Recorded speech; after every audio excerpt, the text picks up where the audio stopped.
যে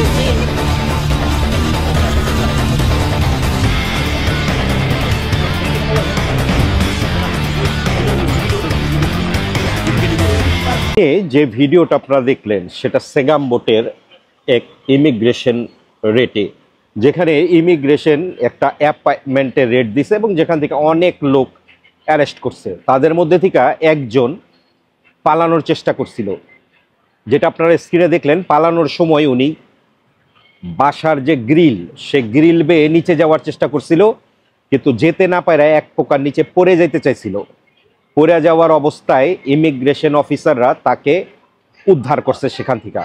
আমি এখানে আপনাদেরকে একটা কথা বলতে চাই, যারা ইমিগ্রেশন রেড দিলে বিভিন্নভাবে পালানোর চিন্তা ভাবনা করেন কিংবা পালানোর জন্য চেষ্টা করেন, আমি যদি আপনাকে একটু বলি, ইমিগ্রেশন যেই জায়গায় মালয়েশিয়ান ইমিগ্রেশন রেড দেয়, সেই জায়গায় রেড দেবার আগে তারা ওই জায়গাটারে কম হইলে এক সপ্তাহ আগে ভালোভাবে পরিদর্শন করে যে এখান থেকে কি কেউ পালাইতে পারবে কিনা, কিভাবে পালাইতে পারে, কোন জায়গা দিয়ে পালাইতে পারে। সেই সব পালানোর সবগুলি জায়গা তারা তাদের লোক মানে তাদের অফিসার দাঁড়ানো থাকে।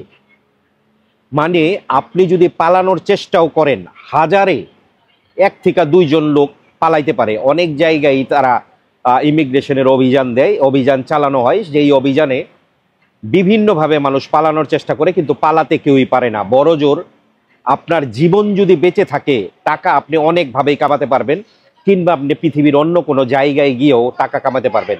এই যে যেই ব্যক্তি ইমিগ্রেশন রেটের জন্য পালানোর জন্য গিরিল বাইয়া নিচে নামার চেষ্টা করছে, এক সময় তিনি কান্নাকাটি করতেছে বাঁচানোর জন্য, এবং ইমিগ্রেশন গিয়া তারে টাইনা উপরে উঠাইছে।